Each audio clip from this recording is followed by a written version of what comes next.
ગાંધીધામ શહેરના અત્યંત ધમધમતા અને ભરચક ગણાતા બીએસએનએલ કચેરી સામેના વિસ્તારમાંથી ખરાબ બપોરે એક વેપારીનું દિનદહાડે અપહરણ થતા સમગ્ર ઔદ્યોગિક સંકુલમાં ભારે ખળભળાટ મચી ગયો છે. ધોળા દિવસે બનેલી આ સનસનાટીભરી ઘટનાથી સ્થાનિક વેપારી આલમમાં ભય અને ફફડાટનો માહોલ સર્જાયો છે.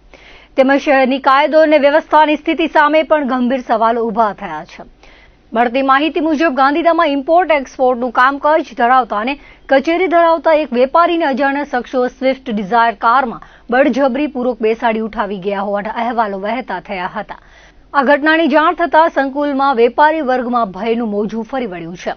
ઇમ્પોર્ટ એક્સપોર્ટના ધંધા સાથે સંકળાયેલા આ વેપારીનું કયા અંગત કે નાણાકીય કારણોસર અથવા તો કેવા ઈરાદાથી અપહરણ કરવામાં આવ્યું છે તે અંગે હાલ તુરંત કોઈ સ્પષ્ટ માહિતી સામે આવી નથી.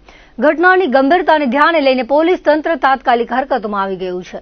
વિવિધ પોલીસ વિભાગોની અલગ અલગ ટીમો બનાવીને બનાવ સ્થળ અને આસપાસના વિસ્તારોમાં તપાસનો ધમધમાટ શરૂ કરાયો છે. શહેરની બહાર નીકળતા માર્ગો અને ટોલનાકાઓ પર તુરંત અસરથી કડક નાકાબંધી લાદી દેવામાં આવી છે.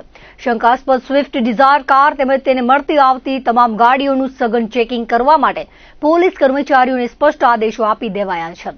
ધોળા દિવસે બનેલી આ ઘટનાથી તસ્કરો અને ગુનેગારોએ જાણે પોલીસ તંત્રને ખુલ્લો પડકાર ફેંક્યો હોય તેવી સ્થિતિ સર્જાઈ છે. હાલમાં પોલીસ સીસીટીવી ફૂટેજ અને ટેકનિકલ સર્વેલન્સના આધારે વેપારીની ભાળ મેળવવા અને અપહરણકર્તાઓને ઝડપી પાડવા માટે ચક્રો ગતિમાન કર્યા છે.